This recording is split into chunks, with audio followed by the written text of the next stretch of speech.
Bien. Bueno, ¿estoy grabando? ¿Se ve el cartelito? Sí. Bien, perfecto. Sí.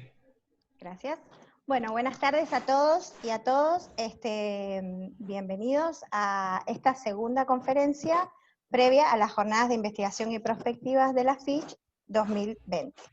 Este año las jornadas forman parte de la agenda de actividades del 50 aniversario de la facultad.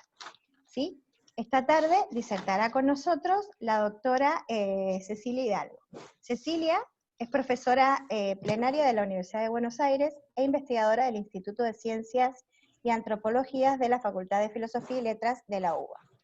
Formada como antropóloga de la ciencia y epistemóloga, se ha dedicado a la creatividad científica y a la innovación en entornos de investigación inter y transdisciplinarios. Ha participado y dirigido diversos proyectos sobre las prácticas científicas en la actualidad con foco en las ciencias del clima.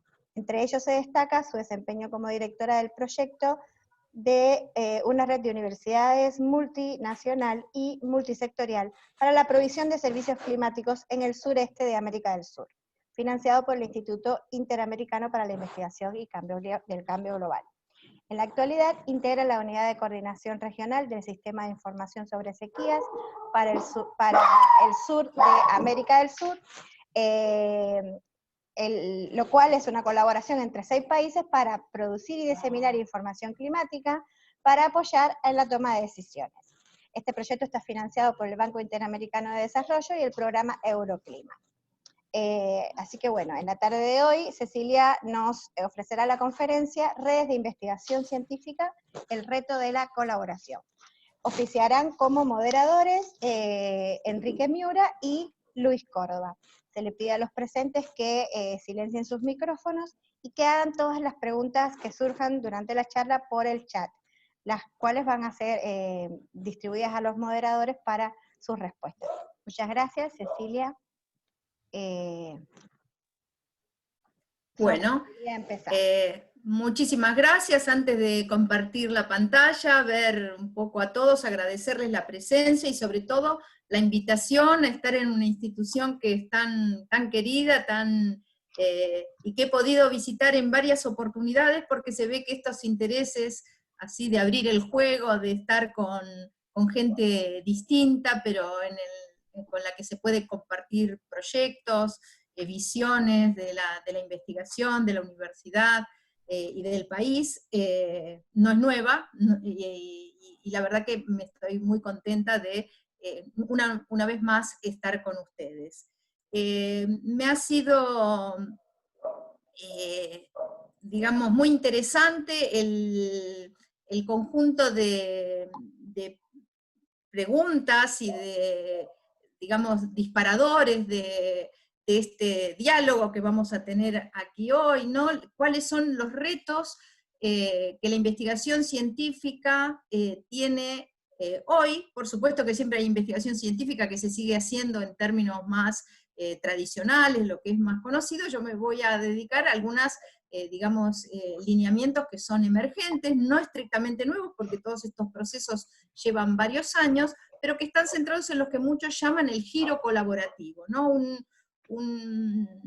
Una forma de disponer la investigación científica que implica apertura de distinto tipo, apertura a otras disciplinas por una parte, pero también apertura a otro tipo de pares que pueden compartir los objetivos de investigación y ya no pertenecen estrictamente al ámbito científico, sino que provienen de, sea organismos orientados por misiones, lo que en el caso de las ciencias del clima, con las que voy a ejemplificar un poco mi charla, muchas veces son instituciones que están orientadas por misiones, servicios meteorológicos, institutos del agua, instituciones hidrológicas, organismos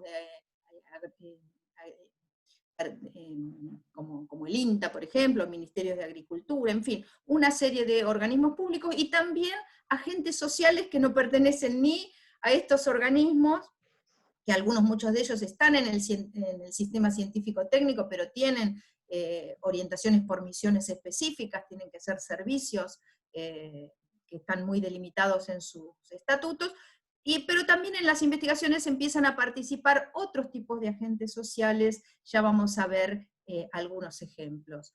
La primera pregunta que ustedes me hicieron es cuáles son los principales temas de investigación a nivel mundial y local. Entonces, lo que surge es decir, bueno, si el contexto mundial nuestro es muy problemático, ¿no? Hay coyunturas desfavorables en muchos sentidos, económicas, ya lo vemos, en este momento estamos en una emergencia sanitaria global, y indicadores sociales que muchas veces lejos de mejorar o estar en un nivel, digamos, sin cambio, se ven como degradándose.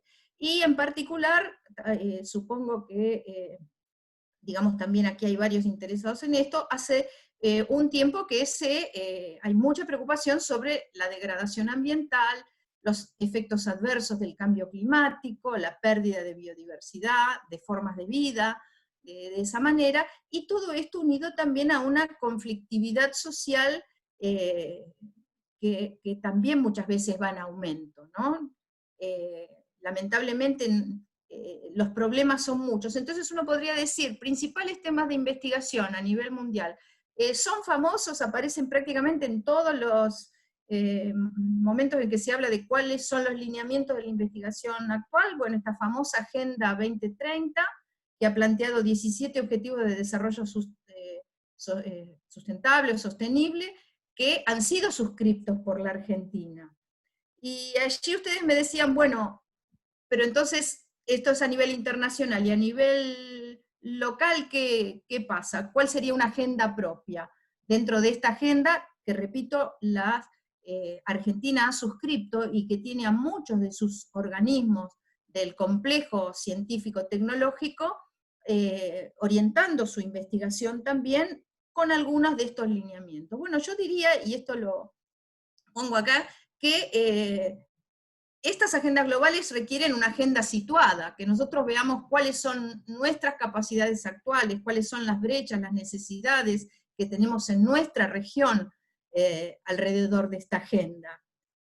Y que esto, diríamos, es justamente uno de los puntos en los que tenemos que hacer un trabajo especial, porque ninguno de estos objetivos así en crudo pueden definir ningún plan para nosotros. Y me gustaría recalcar que no es que sea una agenda global que baja a nuestro país, sino que hay bastante consenso, vamos a ver, en que estos realmente son desafíos muy importantes para el conocimiento en nuestra época.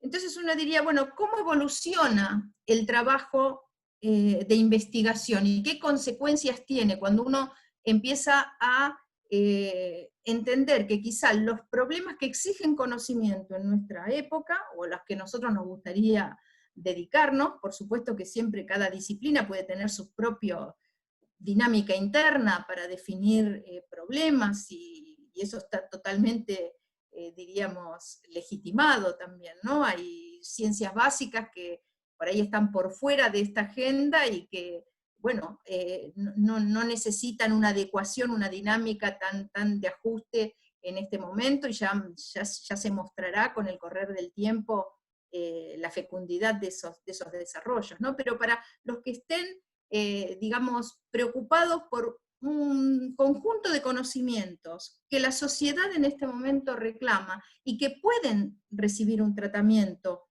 desde el punto de vista de la investigación científica, yo diría que esto es lo que se ha ido dando cada vez con mayor fuerza, y que va impactando también en las formas en las que se concibe cómo se va a organizar la investigación propiamente dicho, o incluso en nuestras instituciones. Ustedes verán también esa marca en los tipos de programas que se financian, la forma de los posgrados que se proponen, la voluntad de transferencia o de vinculación institucional que responden un poco a estos objetivos. Yo diría que entonces, si lo sintetizáramos en un eslogan casi, uno diría que en nuestra época se ha dado lo que muchos llaman un giro colaborativo. Mis ejemplos van a tener que ver con las ciencias del clima, porque he tenido la fortuna, el privilegio de estar ya hace bastantes años, casi más de 15 años, trabajando con gente que se dedica a las ciencias del clima, con estas mismas orientaciones más amplias de las que hablábamos recién. Como dijo Ailén, yo me formé como antropóloga de la ciencia, y empecé estudiando distintos contextos en que se produce conocimiento científico.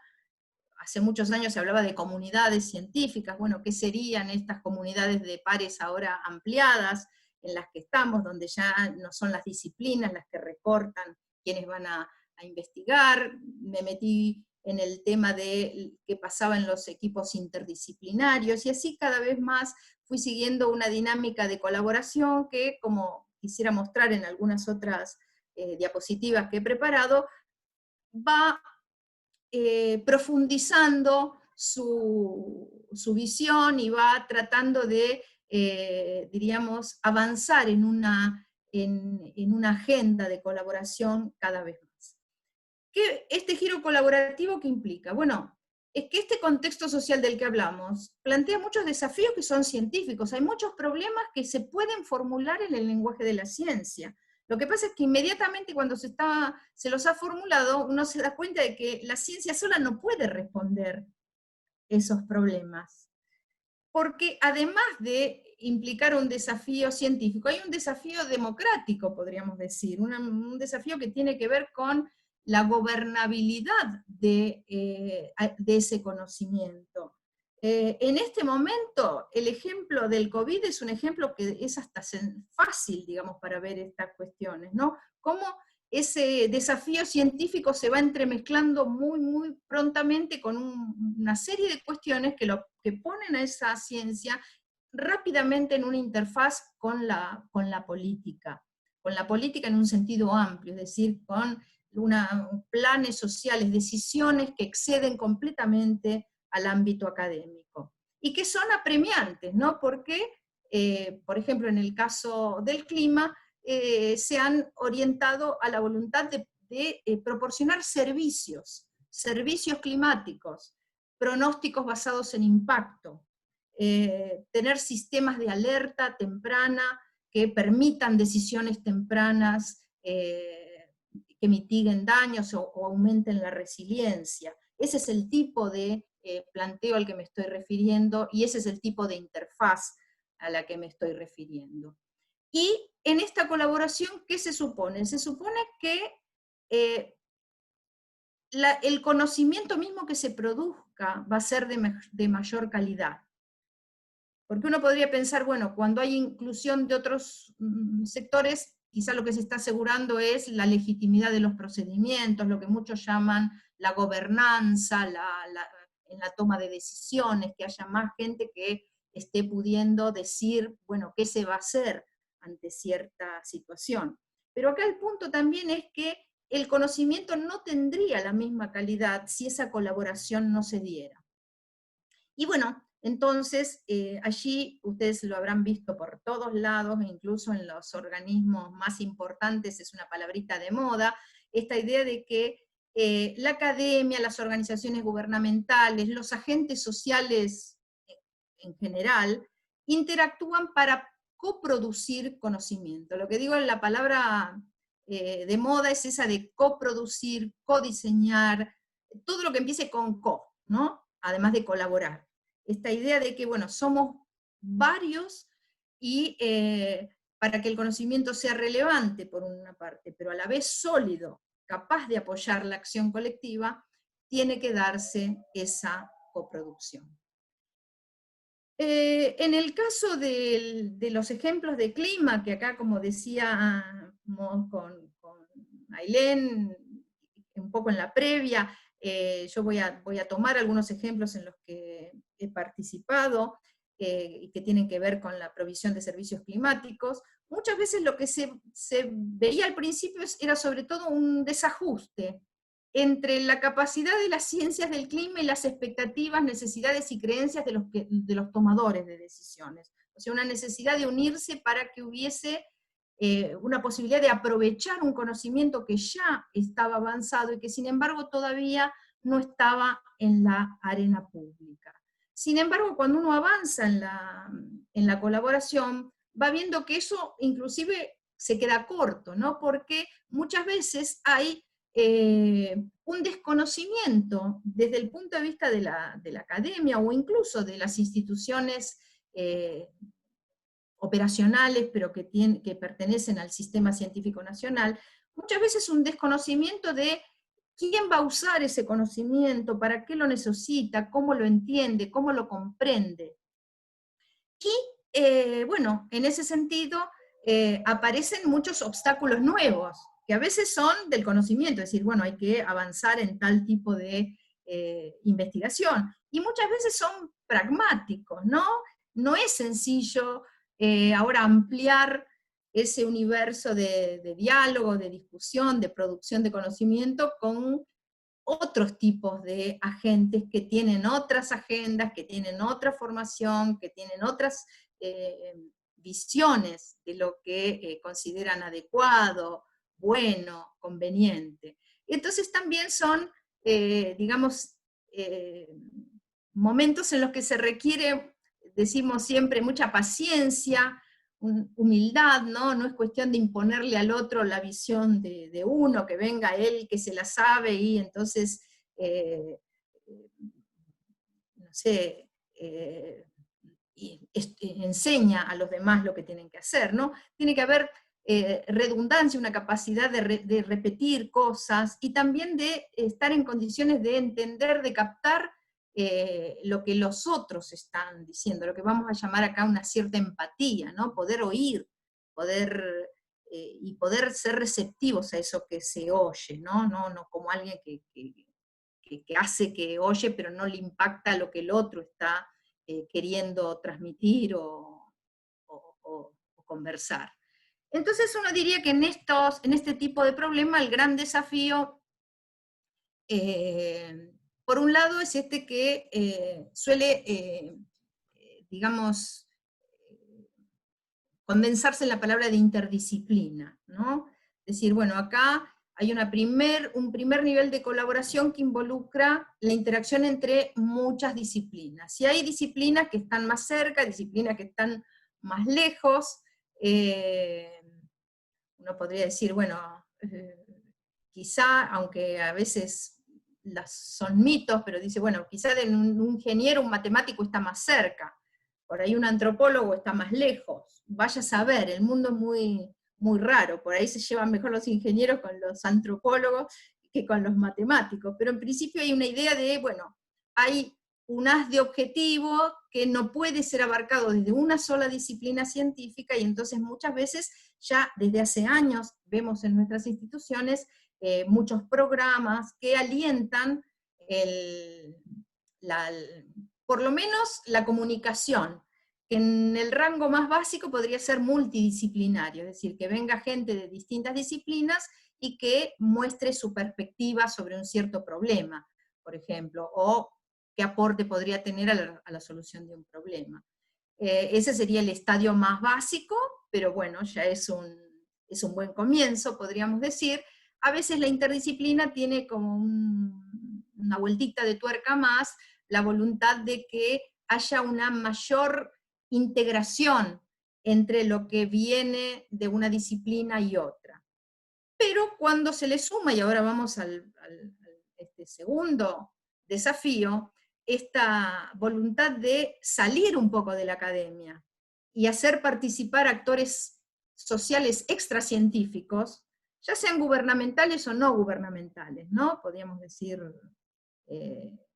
digamos, muchas veces se sabe que hay gente que viene de organismos que son operacionales, o podrían ser organismos directamente de áreas de gobierno que están interesados en algunos problemas y que participan entonces en los proyectos de alguna manera, o no gubernamentales. Tengo en algún momento el ejemplo de cómo en Latinoamérica para las cuestiones de clima han sido muy importantes los movimientos sociales también. Desde Río 92 los movimientos sociales para el tema primero ambiental y después del cambio climático son muy, muy importantes en toda América Latina, probablemente en el mundo, pero en América Latina sabemos muy bien que así es. ¿Por qué entonces uno dice participación de actores que están por fuera de la academia? Porque estos problemas son demasiado importantes para que solamente los traten los científicos, porque allí entonces uno puede muy fácilmente reducir los puntos de vista valorativos, introducir metas que son solo, digamos, de valor para la academia, podríamos decir, y no para el resto de los actores. Entonces, este también es un desafío, ¿no? El primero, decíamos, salir de la propia disciplina, y el segundo podría ser salir del ámbito estrictamente científico-académico, para poner un pie como científicos fuera de la academia, porque el pie como ciudadanos los tenemos ya. El asunto acá es que van unidos. Y desde ya el gran desafío también es la reflexividad, ¿no? Hay muchas tensiones, como decíamos, que se generan en estos espacios colaborativos. No todas son mieles, ni todas son cosas buenas. Hay una presión por el tiempo para mostrar resultados colaborativos importantes, la interacción concreta, la integración efectiva no es espontánea, se necesita madurar, se necesita confiar en los otros, se necesita generar espacios de trabajo que sean fecundos, y también para quienes hayan participado, acá sé que Enrique y hay varios, conozco también de manera directa a Omar Müller y varios seguramente han tenido también experiencia, hay muchos costos altos de coordinación en estos grupos, ¿no? Por lo común hay dobles cargas, hay por un lado la de la investigación propiamente dicha y otra de la gestión de esa complejidad social que tienen estos grupos para participar. Bueno, y uno podría decir que junto a esto hay nuevas metas que captan la atención de los científicos, donde ya no solo se quiere producir cierto conocimiento, sino hay una búsqueda de interpretar la información, evaluar la información, sintetizarla, poder comunicarla, pero teniendo en cuenta quién la va a recibir y qué es lo que necesita o espera ese que la va a recibir, lo que en inglés se llama el tailoring, ¿no? Un sastre que te hace no un producto talle único, sino que lo está pensando para tal persona. Por ahí tiene un poco más de panza de lo que debería tener una modelo, ¿no? Entonces ese ajuste a medida de la comunicación para distintas audiencias, la capacidad de traducir ese conocimiento en acción o en recomendaciones de acciones viables, y la necesidad de que nuestras instituciones también admitan esos formatos, que la estructura institucional esté preparada para sostener una investigación de tipo colaborativa, ¿no? Donde haya coproducción, coexploración de conocimiento usable, etc. Muchas veces hemos visto que por ahí los equipos interdisciplinarios no tienen ni un espacio propio para debatir o para estar trabajando juntos. Entonces, evidentemente hay un proceso en el que, bueno, se necesita dar mejores condiciones institucionales, acuerdos institucionales claros, para que esa colaboración fructifique. Y bueno, yo marcaba dos sentidos principales entonces hasta acá de coproducción. Una podría ser la típica interdisciplina, ¿no? De cómo articular talentos, perspectivas, valores, que son necesarios para producir nuevo tipo de conocimiento. Y aquí creo que sí se ha dado hasta nuestra época una alianza bastante virtuosa y ya bastante consolidada de ciencias naturales, ciencias formales, pongo yo, para incluir matemáticos, que a veces son matemáticos teóricos. En los equipos he visto mucha gente que son matemáticos teóricos, pero también mucha gente que viene del área más, podríamos decir, de sistemas en este momento, ¿no? Ustedes sabrán que hay muchos resultados integrados que culminan en la producción de modelos. Bueno, no hay modelo de simulación en este momento que no requiera de gente con formación en matemático o en sistemas, etcétera, y el gran, digamos, abismo que también se está zanjando cada vez más regularmente, es el de la inclusión de gente de ciencias sociales. En muchos casos últimamente, sobre todo gente de comunicación, ¿no? Y antropólogos también, porque los antropólogos estamos siempre metidos en todo. Hasta ministros de defensa tenemos, ¿no? De seguridad, ¿vieron? Tenemos antropólogos en todos lados, y en lugares importantes, no son cualquier lugar. Pero bueno, la inclusión de ciencias sociales se hace muy necesaria. Ya digo, en el primer momento se dice, bueno, esto necesita una comunicación distinta, ver que venga gente que sabe comunicarse, que está en contacto con otras personas y que puede hacer un enlace diferente. Pero, como vamos a ver, cada vez más científicos sociales de otro tipo. Repito, si quieren un ejemplo rápido, piensen en el COVID y vean cuántas cuestiones no se zanjan si no hay también gente que esté en el área social, movilizando todo el conocimiento y todas las decisiones y toda la información que está circulando. Entonces, ahí, y como sé que ustedes están preocupados por esto, hay una gran influencia que tiene para la constitución de estos equipos, una conectividad que en este momento en el mundo tenemos gracias a los grandes, digamos, recursos informáticos de los que disponemos, que sería de nosotros sin Internet en estos momentos, ¿no?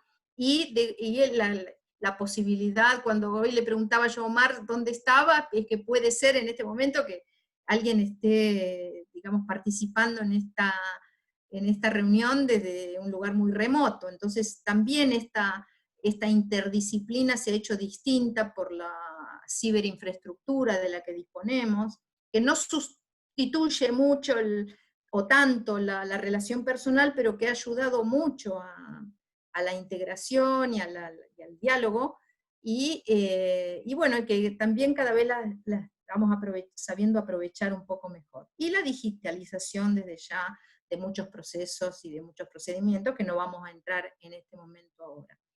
Pero ya que hablábamos de sociedad, uno dice que también hay una idea de coproducción que no es solo de interdisciplina o transdisciplina, es que es una sociedad que ha cambiado, o que está cambiando, y que le pide a la ciencia otra cosa, que le pide a las instituciones que se transformen un poco, que se adapten, que cambien.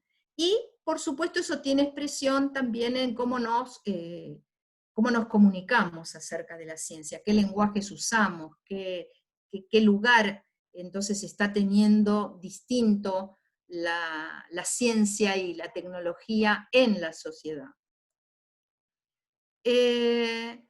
Ustedes me preguntaban, bueno, en mi campo de especialidad, ¿cómo ha jugado la integración esta interdisciplinaria y transdisciplinaria? Y ahí yo digo, bueno, no sé cuánto tiempo estoy, porque saqué el reloj de la computadora, pero yo quería dar el ejemplo de la noción de servicios climáticos, ¿no?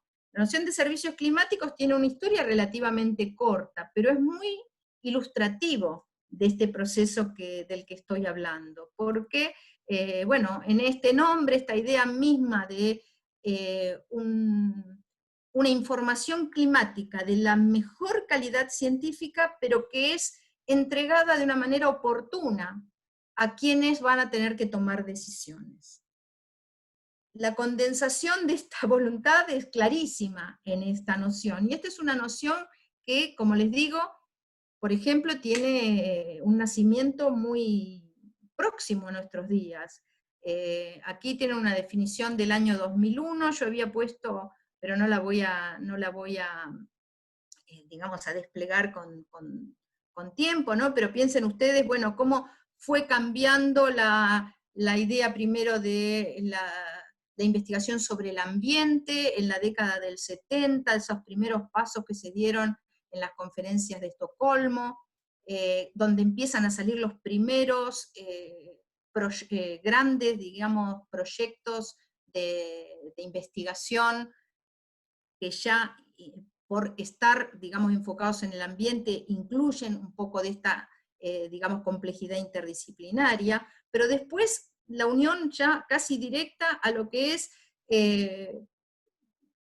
cuando ustedes ven la relación del panel intergubernamental sobre el cambio climático, que es de 1988, con lo que va a ser después la conferencia de las partes, que van prácticamente a la par, es decir, el mejor conocimiento sobre cuestiones climáticas es el que reúne el panel intergubernamental y lo pone en las manos de los 193 países que constituyen las Naciones Unidas, que son las que van tomando decisiones y haciendo, digamos, acuerdos, etcétera, supuestamente en función o en conocimiento de esa información.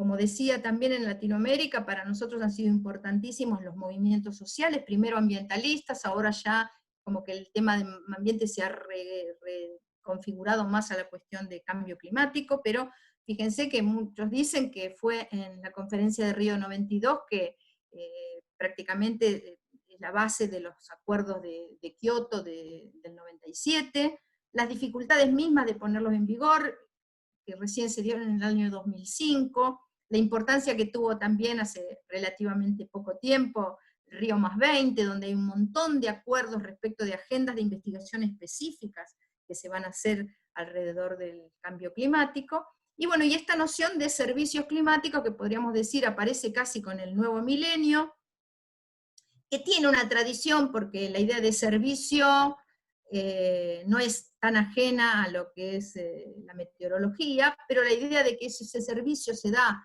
ahora, pensando en esta información más, digamos, científica más acabada que se tiene sobre procesos que son de una temporalidad un poco mayor, aunque no lleguen al cambio climático, pero decir, bueno, por lo menos en una dimensión que supone manejos de series históricas y síntesis de información de más largo aliento, es relativamente cercana, y hay un montón, digamos, de acuerdos internacionales, muchos alrededor de lo que se llama el Marco Mundial para los Servicios Climáticos, que en inglés es Global Frame for Climate Services, que es de 2009 y que, digamos, marca agenda para muchas instituciones, para muchos proyectos de investigación.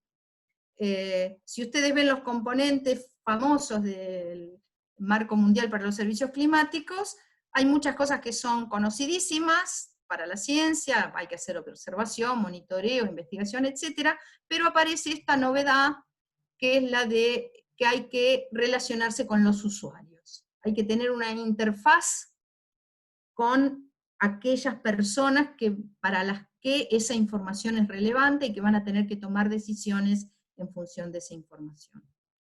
Y bueno, este nuevo paradigma, no podría decir que son de las redes colaborativas de investigación. Yo les decía, si antes se hablaba de proyectos, de programas, no es que se deje de hablar de un proyecto científico, de un programa científico, pero ahora es muy común esa idea de una red que tiene muchos nodos, donde, digamos, la investigación se va haciendo teniendo en cuenta las especificidades de los que están participando, qué es lo que pueden contribuir, cómo, diríamos, un objetivo común o un producto que en común se quiere sacar, va articulando la relación. Y aquí la idea de que el objetivo sea usable, o un anglicismo espantoso, esa idea de que sea accionable, ¿no? Que pueda tener pertinencia para la acción, que sostenga decisiones, que marque también la incertidumbre que hay detrás, ¿no? Que rompa esa idea de que la ciencia solo provee seguridades, ¿no? Y bueno, que implica la colaboración, como decíamos, de mucha más gente, no solo investigadores científicos.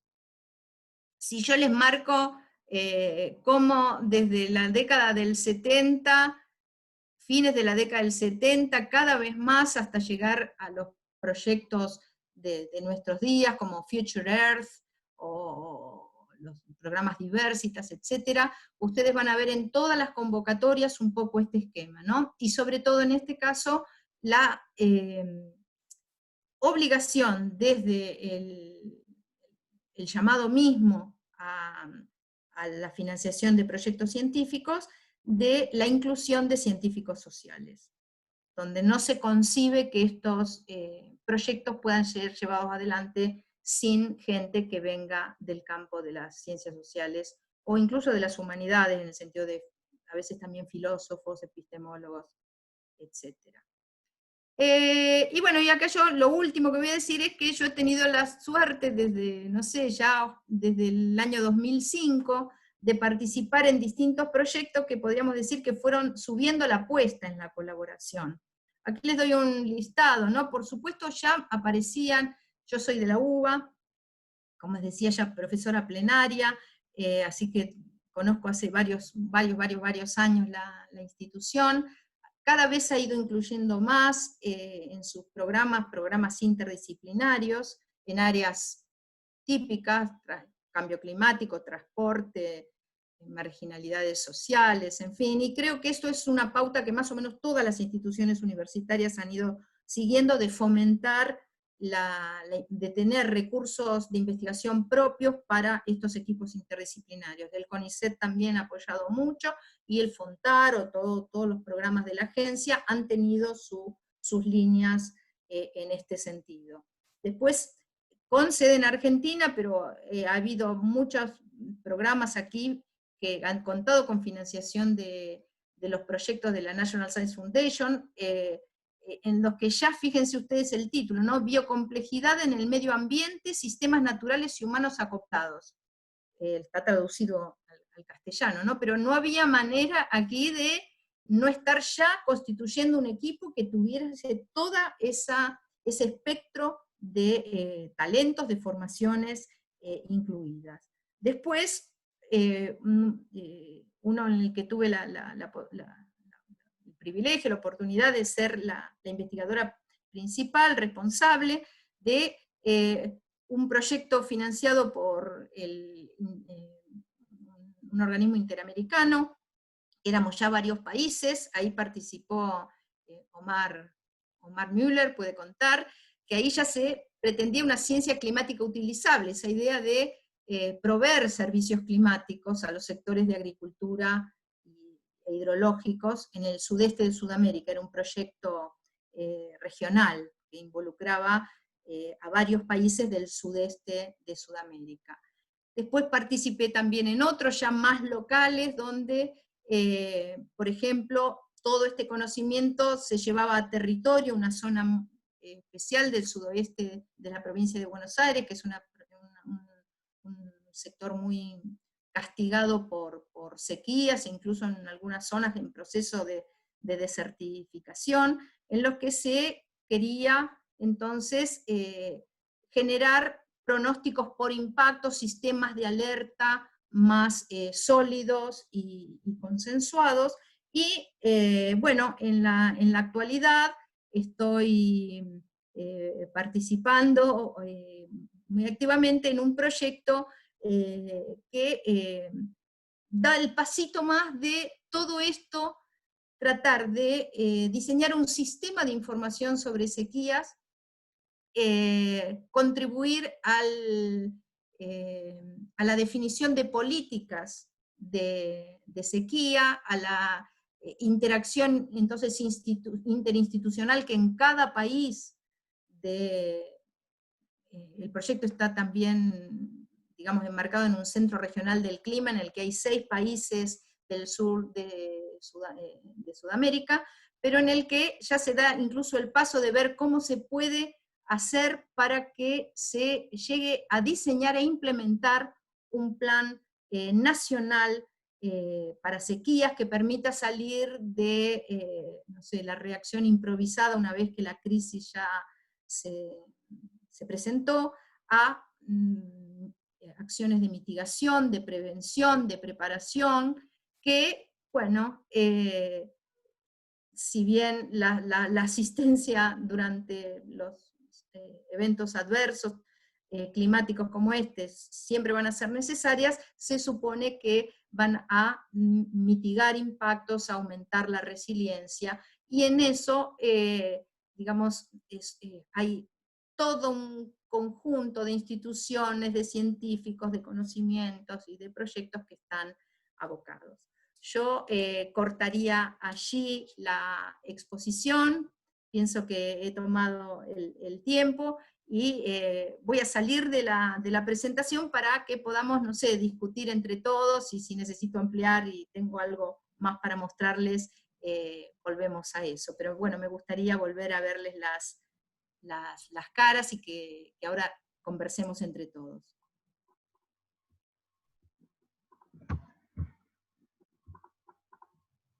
No sé si te parece bien, Ayelén. Creo que estuve en los 40 minutos, lo que ustedes me dijeron. Muy bien. Luis, Enrique, son su momento de brillar. Hay una primera pregunta. Sí. Antes de hacerla, decirte que ha sido muy grato escucharte, Cecilia. Como ingeniero, estoy categorizado en antropología, sociología y ciencia política. Muy bien. Venimos trabajando ya desde hace unos años en esto de tratar de demostrar que la producción de conocimiento transdisciplinaria tiene un valor agregado frente a la producción de conocimiento disciplinaria, que no deja de ser importante, digamos. Y el propósito nuestro es, porque creemos que la responsabilidad de la universidad es importante en este tema, de tratar de generar los instrumentos, los cambios organizacionales, institucionales, del dispositivo que permita generar ese valor agregado haciendo trabajo transdisciplinario. Así que venimos haciendo ejercicio en ese tema, hay proyectos que están en marcha que sería interesante conversarlos con vos en algún momento. Paso a la primera pregunta que quieren hacer, que tiene que ver con lo siguiente. La sostenibilidad de la red, además, requiere financiamiento. ¿Cómo buscarlo? ¿Dónde buscarlo? Bueno, lo que en la experiencia que yo he tenido, digamos, uno de los puntos más importantes ha sido el reunir aquellas instituciones que pudieran tener un sostén operativo y una plataforma en la que ese conocimiento, una vez producido, pudiese ser implementado y usado. Lo que muchas veces llamamos, bueno, instituciones operacionales, y en el caso, por ejemplo, de los que yo nombré, este Centro Regional del Clima, para inclusive desde su formación hasta que se estableció y fue reconocido por la Organización Meteorológica Mundial, necesitaba mostrar avances en el nivel de la investigación, ¿no? Y de la implementación de sistemas, de unas plataformas de acceso público, etc. Para eso, digamos, las fuentes de financiación, uno podría decir, son de todo tipo. Por ejemplo, en muchos de los proyectos iniciales que yo nombré, los que son interdisciplinarios, casi siempre tuvieron la financiación de organismos nacionales e internacionales de investigación, desde las universidades, que a veces para estos proyectos el monto, diríamos, dedicado a la investigación no permite una ejecución muy completa, o sea, son montos relativamente chicos. Los de agencia eran un poco mejores. El CONICET en general también nos ha apoyado, pero con líneas, diríamos, adicionales. Ha sido muy importante en ese sentido contar con instituciones que ya tuvieran sus propios, digamos, presupuestos de ejecución, y todos arrimando un poquitito de financiación a esto. Las líneas de financiación de la National Science Foundation o del propio Instituto Interamericano para la Investigación del Cambio Global eran más importantes en términos económicos, podríamos decir. Para las finalidades nuestras eran realmente, creo que hacemos con ese dinero muchísimo más de lo que se haría en otro lado, pero bueno, muchas veces necesitas esas líneas de financiación internacional también. En los últimos también ha colaborado por un lado el Banco Interamericano de Desarrollo, en algunos hemos tenido apoyo del Banco Mundial también, y ahora de la Unión Europea a través de sus programas Euroclima.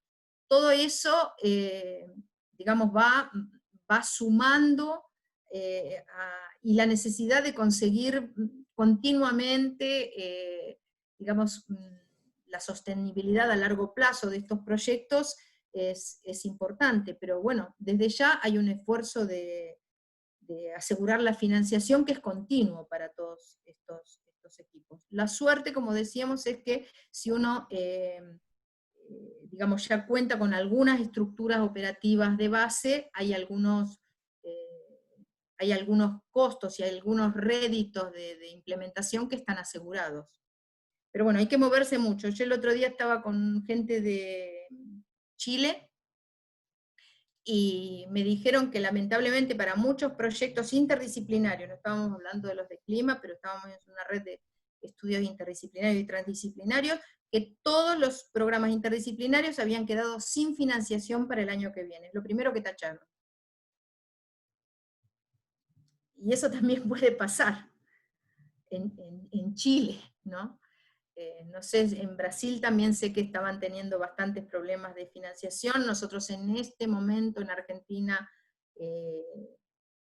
tenemos crisis económicas, pero no estrictamente tanto lápiz rojo en lo nuestro, pero igual nuestros fondos, digamos, de manejo, ahora en lo que no sea COVID, por ahí se quedan cortos también, ¿no? Entonces, efectivamente ese es un punto, que hay que continuamente estar moviendo la voluntad de conseguir recursos.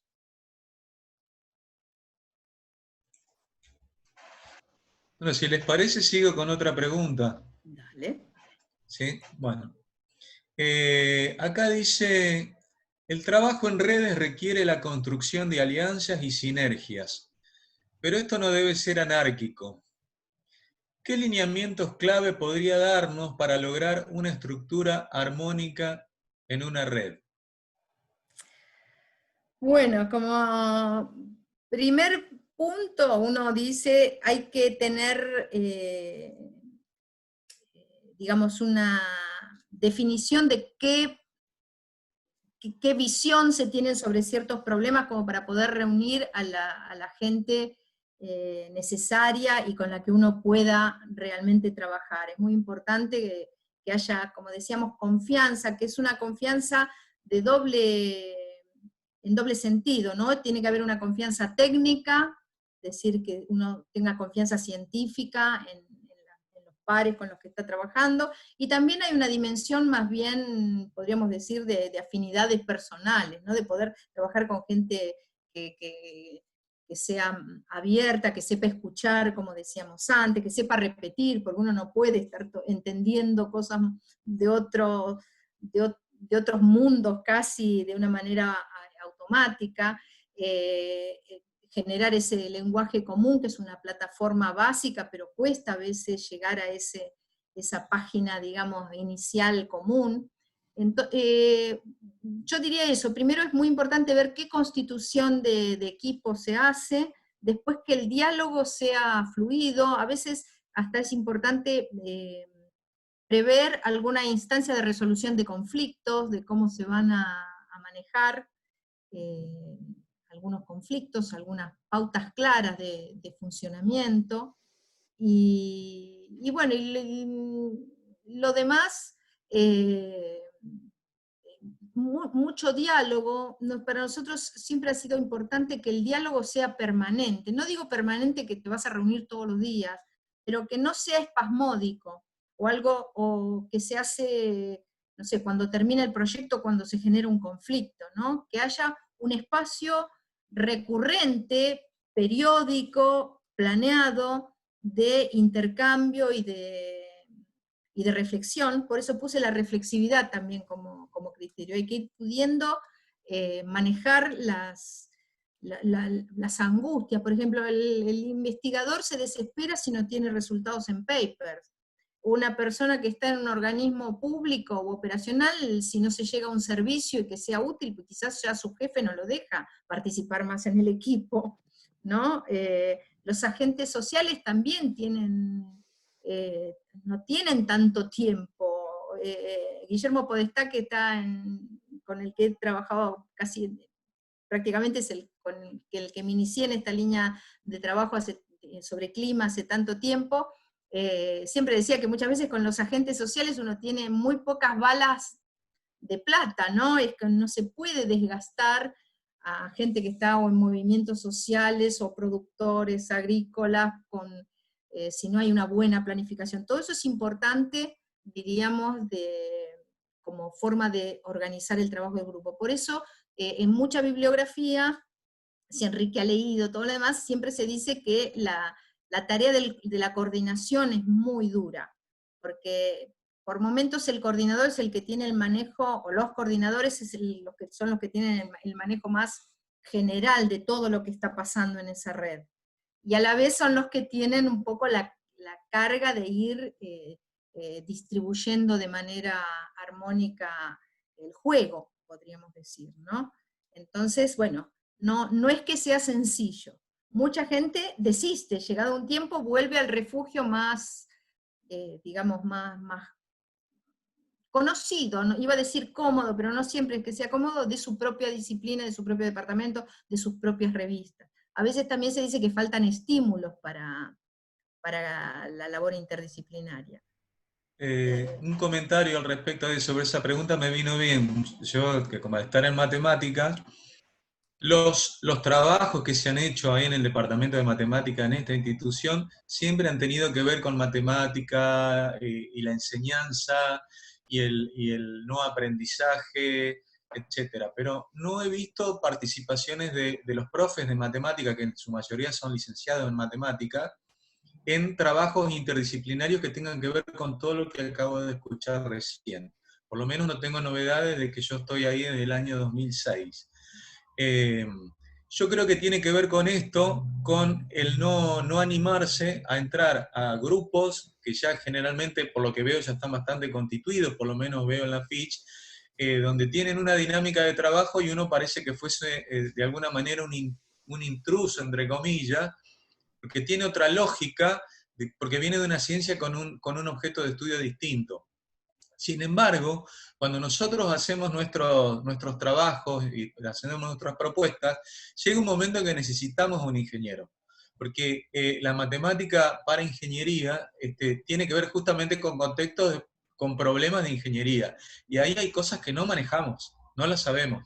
Entonces, siempre estamos en los bordes y nos vamos siempre refugiando hacia adentro, hacia el interior de la ciencia. Eso nos pasa muchísimo, es cierto, pero también nos pasa que no nos animamos a entrar a los grupos que ya están trabajando con este tipo de problemáticas, con todas las que se han mencionado, que creo que pasa eso. Hay un desconocimiento, pienso yo, y el no animarse. Claro, puede ser. Bueno, formulen ustedes los primeros e inviten al resto. Yo les decía, creo que fue fuera del registro de la grabación, era en la previa, que yo me formé trabajé mucho tiempo con Gregorio Klimovsky, con Silvio Funtovics también, que quizá ustedes lo conozcan, hizo toda una carrera en la Unión Europea, en parte con estos temas, o gente muchísimos eran matemáticos, porque la primera idea de integración, y sigue hoy siendo un punto de integración muy importante, es la generación de modelos para simulación. Ustedes saben que incluso si uno lleva a la década del 70, en Latinoamérica fueron los primeros modelos de simulación de sistemas sociales complejos, el famoso modelo Bariloche, por ejemplo, ¿no? Que era como una alternativa al modelo mundial del Club de Roma y de Forrester en los Estados Unidos, en los que se iba diciendo sobre todo cuál era la lógica, diríamos, de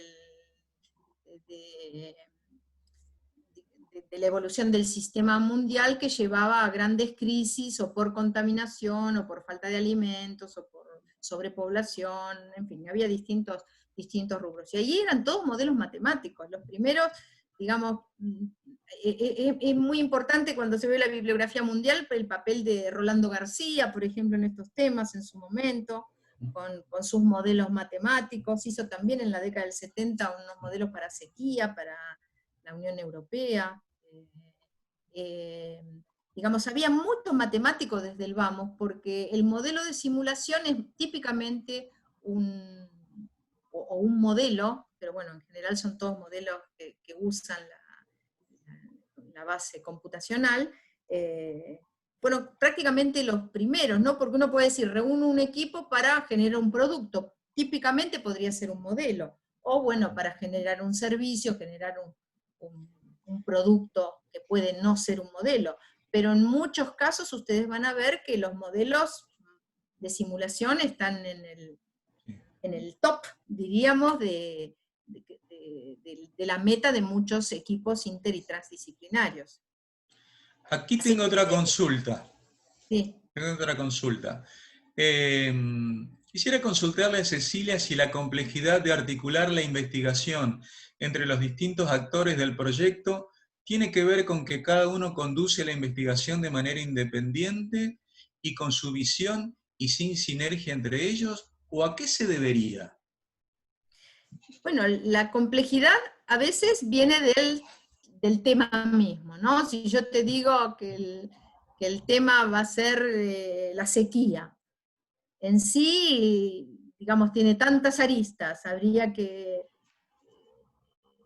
verla. Entonces hay una complejidad que viene del tema, y otra complejidad viene de un conjunto de gente que, si bien se dispone a colaborar, trae su formación, trae sus propias metas intelectuales y hasta pragmáticas, y tiene que lograr coordinarse en esa red.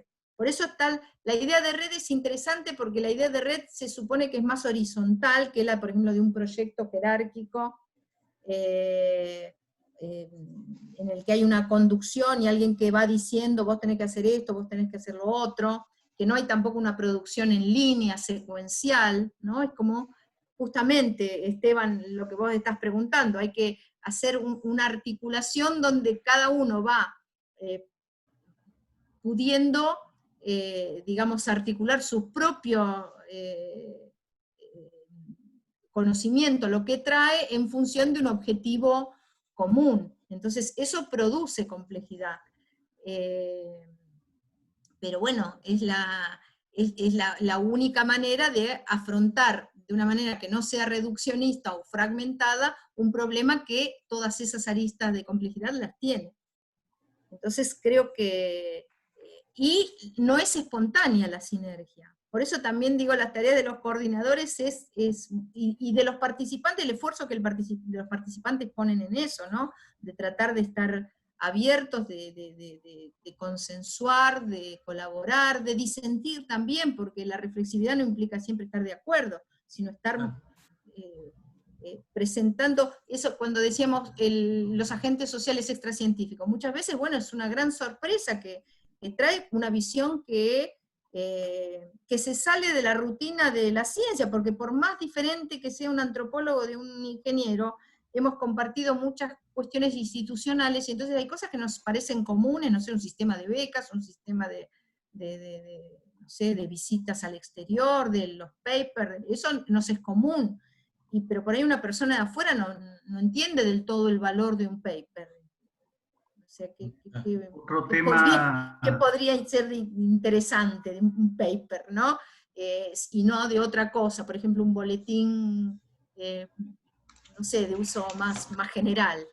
Y entonces a veces decís, bueno, ¿y cómo se gasta el tiempo en hacer una cosa u otra? Y te dice, bueno, las dos no tenemos tiempo. Bueno, pero hay que hacerlas las dos, porque esta es una red, y los intereses son distintos. Bueno, la complejidad también viene de allí, de fines pragmáticos que son distintos y que hay que poder articular de alguna manera.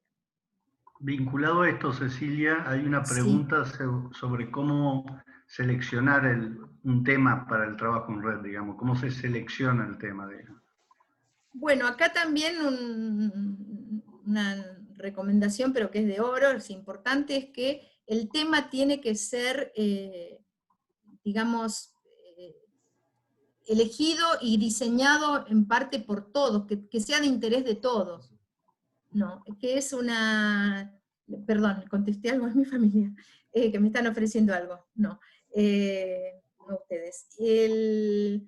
Es importantísimo que haya una participación desde el inicio y una colaboración desde el inicio en la definición de esos problemas. Lo que muchos llaman el framing, ¿no? Cómo se va a enmarcar un problema.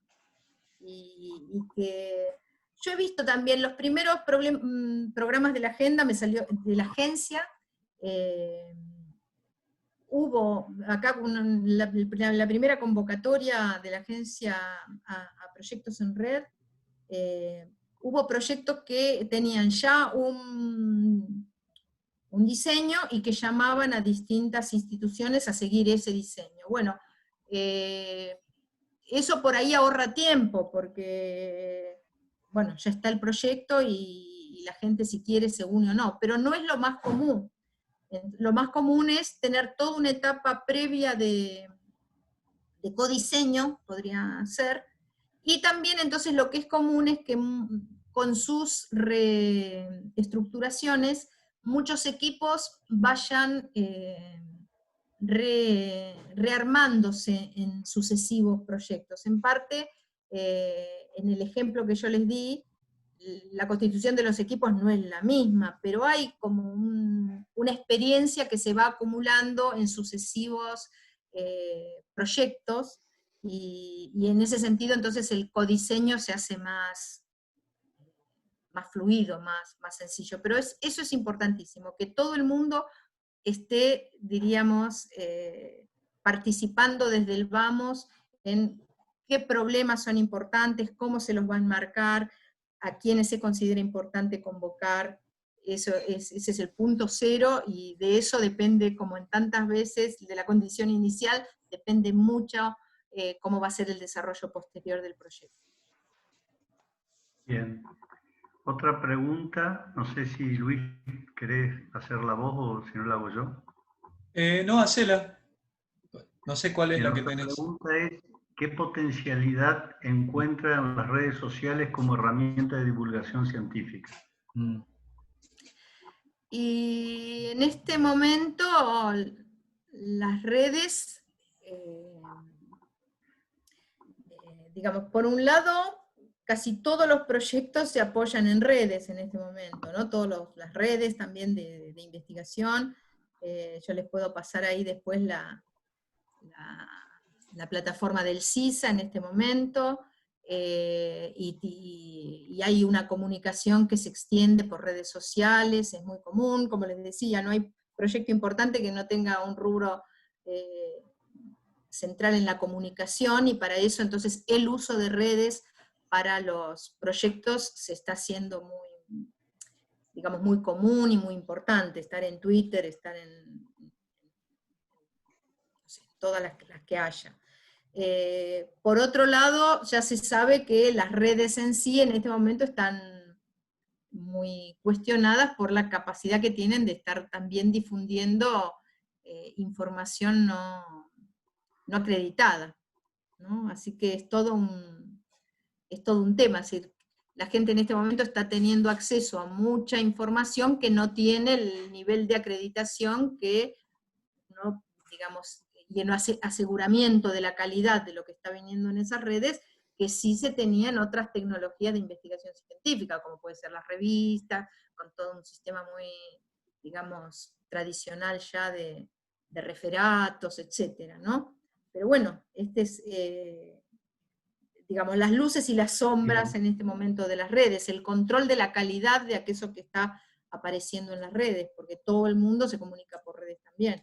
Los proyectos desde ya, pero hay en circulación muchísima información no acreditada, en el sentido de un aseguramiento de la calidad y de su credibilidad desde el punto de vista de la institución, porque después de las instituciones que tienen responsabilidad de estar dando la información, porque no es un tema de que estén dando la verdad, pero sí es el mejor conocimiento de que se dispone hasta el momento respecto de ciertos temas.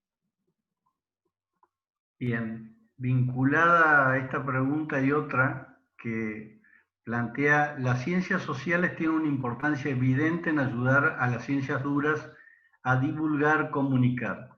¿Qué otros aportes, tipos de vinculación pueden ofrecer las ciencias sociales a la ciencia?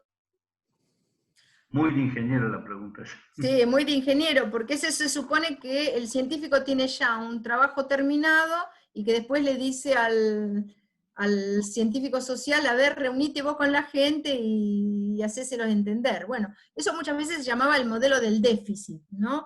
Pensar que a la gente le falta información y que hay un déficit también de comunicación, pero que lo puede cubrir alguien que, digamos, no es el científico. Bueno, en este momento eso ya no corre más, y en general los científicos sociales están desde el momento, como decíamos recién, del diseño y del encuadre de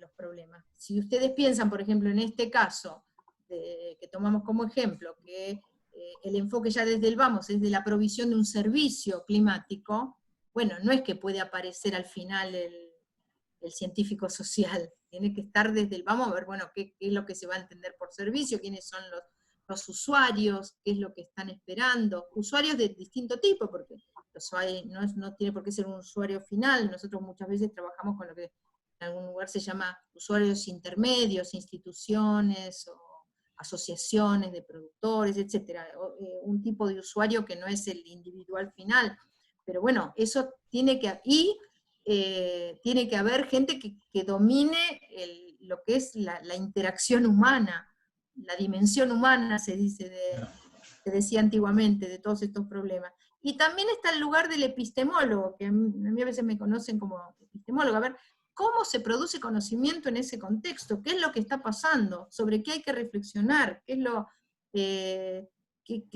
lo que está obstaculizando que se dé un paso más? O si se dio un paso y es exitoso, a ver, reflexionemos entre todos de dónde proviene esa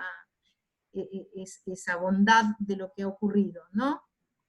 Y bueno, esa es otra contribución muy grande. En los ejemplos de los libros de estudios sociales de la ciencia es muy, muy claro. Por ejemplo, siempre hay mucho sobre lo que fue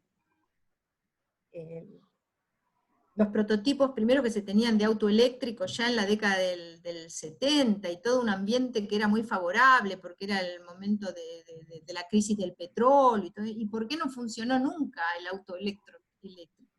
Y no era un tema de no tener buenas baterías nomás, ¿no? Había toda una... Y bueno, y ahí el científico social diciendo, pero bueno, ¿y cómo se va a abastecer si no hay las estaciones de servicio, no tienen lugar para la recarga de energía, o no había una industria del litio todavía como para tener baterías de larga duración, y había que estar parando a cada rato no hay, no sé, las fábricas, ¿cómo se llama?, de autos no están dispuestos a cambiar el modelo con combustible fósil, todo eso, y esos son estudios sociales, y esto no va a funcionar, y no funcionó, y todavía no hay casi autos eléctricos, ¿no? Bueno, es un tema de la sociedad en la que no importa que vos ya tengas un descubrimiento que funciona perfecto, o que podría funcionar. Y bueno, ahí digamos, está muy claro que para muchos desarrollos, que ahora se dice que sí va a haber autos móviles eléctricos, que las ciencias sociales fueron fundamentales. En los sistemas médicos hoy también está viendo. Se le echa a veces la culpa a los pacientes de que no adhieren a tratamientos, y ahí los antropólogos dicen, pero ¿cómo va a adherir a este tratamiento? ¿No? Como desde el vamos, diciendo, no es una culpa, hay muchos trabajos que dice blame the user, ¿no? El típico de decir, bueno, echarle la culpa al usuario. Y bueno, ahí toda la investigación social muestra que el usuario no tiene ninguna culpa, que acá es todo un proceso que está mal entendido, precisamente porque hicieron llegar al antropólogo a explicarle por qué falló algo. Si lo hubieran llamado desde el principio, por ahí no fallaba. Aquí hay una pregunta. Nota. Después les paso el mail. Aquí hay una pregunta gratis. Hay una pregunta que explora en la biografía. Dice, de su experiencia en los proyectos en redes, ¿podrías poner un ejemplo de la principal dificultad encontrada? Bueno, una de las primeras dificultades que se puede encontrar es que quizá hay un primer momento de mucho entusiasmo y que la gente no sostiene el mismo entusiasmo a lo largo del tiempo, porque o faltan incentivos o su, digamos, capacidad de trabajar colaborativamente no es tan alta. No hay mucha gente que digamos, participa porque, bueno, quizá siente que se enriquece, que obtiene algún beneficio intelectual, accede a otras visiones, a otras lecturas, pero no está en condiciones de realmente contribuir a la red, como debería ser. Lo que, bueno, muchas veces termina en general en la parte, como decís, biográfica, no he visto que termine en pelea. En general termina en lo que muchos en la bibliografía aparece como ostracismo, ¿no? Es como equipos que es como que se va diluyendo un poco esa contribución. Los que realmente trabajan es como que se arman como subconjuntos más productivos, y cuando termina el proyecto, o porque en general vieron ustedes, incluso los ejemplos que yo les di son a término, por ahí un proyecto largo son 5 años en la vida de un instituto, es breve, o sea, pasa enseguida. Entonces, bueno, quizá lo que ocurre es que en el próximo proyecto ya esa gente no es convocada, o se la parte un poco del ostracismo, o quizás ya decide por sí sola que se va a dedicar a otra cosa. Yo creo que esas son un poco las dificultades más grandes, ¿no? Que hay que sostener el esfuerzo de colaboración. Cuando el resultado es importante, están todos muy satisfechos, pero es cierto que a veces es más cómodo trabajar solo, a veces es más cómodo, no se harán cosas tan interesantes o cosas tan complejas, etcétera, pero bueno, hay dificultades, obstáculos del trabajo más colectivo, que a veces puede ser, también hay gente que no trabaja colectivamente bien, ni siquiera dentro de su propia disciplina, ojo, que eso suele pasar. Pero ustedes fíjense que el armado de la ciencia actual es siempre de equipos, es casi de equipos, y hasta se ve en las revistas importantes o en todos los proyectos importantes, las coautorías, cada vez son coautorías más voluminosas, ¿no? De la cantidad de gente que está colaborando. Una vez asistí en un congreso internacional, había gente de las revistas Nature y Science, las más importantes, y decían cuánto les costaba conseguir referís, porque prácticamente en temas importantes no había nadie que estuviera fuera de la autoría del artículo que ellos querían referear. Y entonces el equipo decía, publicámelo así, no me referí en nada, porque estamos todos los que sabemos del tema, y mejor que esto no vas a encontrar, así que... Pero bueno, decía, nosotros tenemos que referear.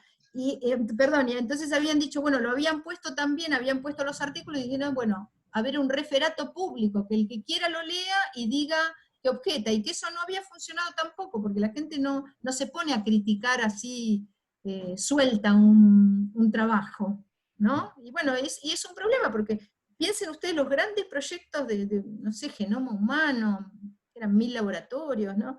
Es imposible en este momento pensar nada importante que no se hecho en colaboración.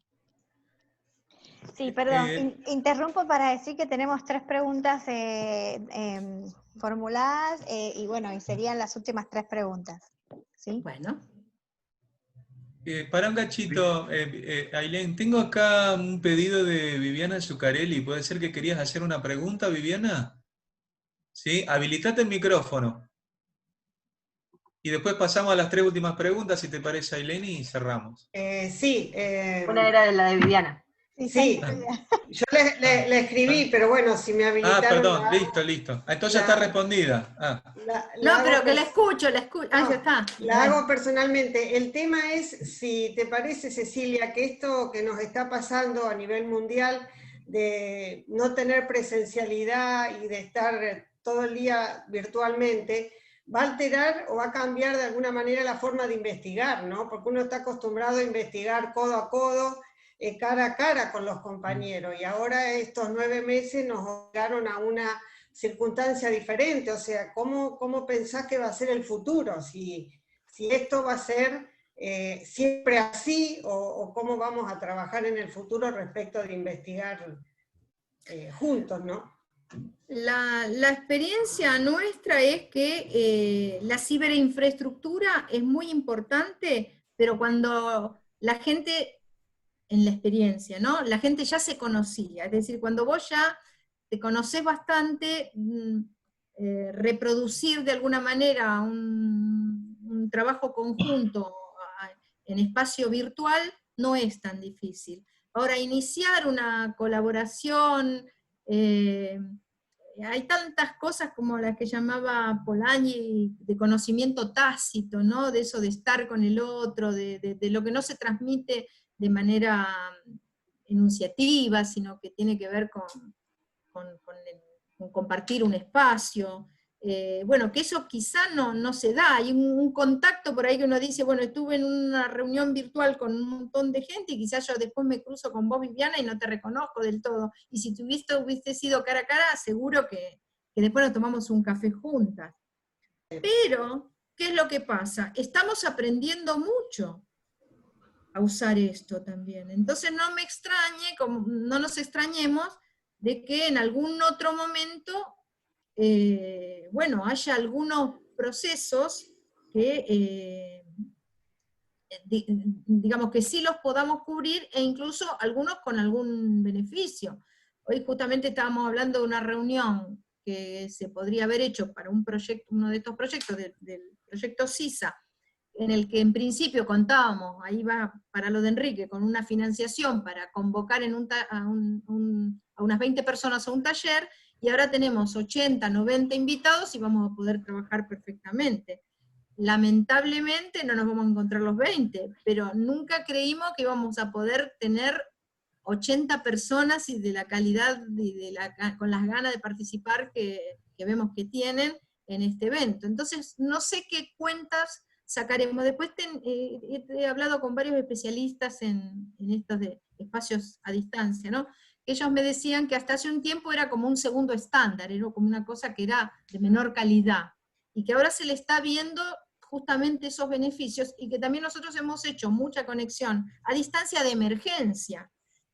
También que vamos aprendiendo, es como que salimos al toro qué sé yo, a poder seguir con lo nuestro así, pero en la medida en que lo vamos armando un poco mejor, cuántas cosas hemos aprendido de recursos que teníamos a nuestra mano en nuestros propios programas de nuestra computadora, y que ahora los aprovechamos. Así que, ¿sabés qué? Nos vemos el año que viene. Acordate de la pregunta. ¿Nos vemos por Zoom o nos vemos en la facultad? Ojalá que sea en la facultad. Ojalá que sea en la facultad, aunque haya mosquitos. Ojalá. A pesar del calor y de los mosquitos. A pesar de los mosquitos, sí. Gracias. Tenemos una pregunta más registrada que dice, en momentos críticos, eventos extremos, pandemia, etc., ¿considera más productivo la diversidad de voces o un mensaje unificado de los tomadores de decisiones? Los temas son muy importantes como para que haya una sola voz, pero todos los que hablan tienen que poder escuchar y tienen que poder discutir, si no es un griterío. Pero es muy, no conviene que haya una sola voz, hay que poder oír aún al disidente, porque hay que ver qué está detrás de lo que está diciendo. Como dicen muchos, son temas demasiado importantes, no nos podemos dar el lujo de no oír. Porque hay palabras hay voces que no están autorizadas, pero no están autorizadas, y es incorrecto que no estén autorizadas. Por ejemplo, no sé, en el ámbito de la antropología tantas veces se dice de los saberes ancestrales, o de gente, no sé, que ya hace rato que, digamos, convive con la dificultad y que ya tiene algunas respuestas, algunas experiencias respecto, y que puede también entonces contribuir. Ese es como decíamos al principio, el tema más bien de la gobernanza, ¿no? Del desafío político de dar legitimidad a aquello que resulte como lo mejor que podemos haber entendido y haber investigado en nuestra época, en nuestro momento. Muy bien, muchas gracias. No tengo registrado ninguna otra pregunta. Yo tampoco. Ailén, seguí nomás. Bueno, entonces estaríamos, no sé si quedarían por ahí algún agradecimiento. Verónica Reus de la Secretaría de Ciencia, Arte y Tecnología de la Universidad Nacional del Litoral se conectó a la charla y nos dijo, bueno, que muchas gracias porque le parecía muy interesante y felicitaba por el evento. Agradezco a todos los que se conectaron y que estuvieron participando. Por acá dice Andrea Bosicio, muchas gracias Cecilia, un gusto escucharte, una presentación excelente. Bueno, de nuevo muchas gracias a todos. Cecilia, muchísimas gracias por estar disponible. Seguimos en contacto y esperamos, te invitamos formalmente a participar del taller que va a tener lugar el taller de prospectiva, que tendrá lugar el 25 de noviembre por Zoom, plataforma Zoom, y bueno, así si querés compartir un poco más con nosotros de tu experiencia, ¿Cómo no? será bienvenida. Muchas gracias, la agradecida soy yo, y en la primera filmina tienen datos de contacto, así que con mucho gusto la seguimos. Recordar que esta charla va a ser, está siendo grabada y la vamos a publicar en el canal de YouTube de la facultad para todos los que quieran referenciarla o compartirla. Muchas gracias a todos. Ahora sí damos por terminada esta conferencia. Hasta luego. Hasta luego.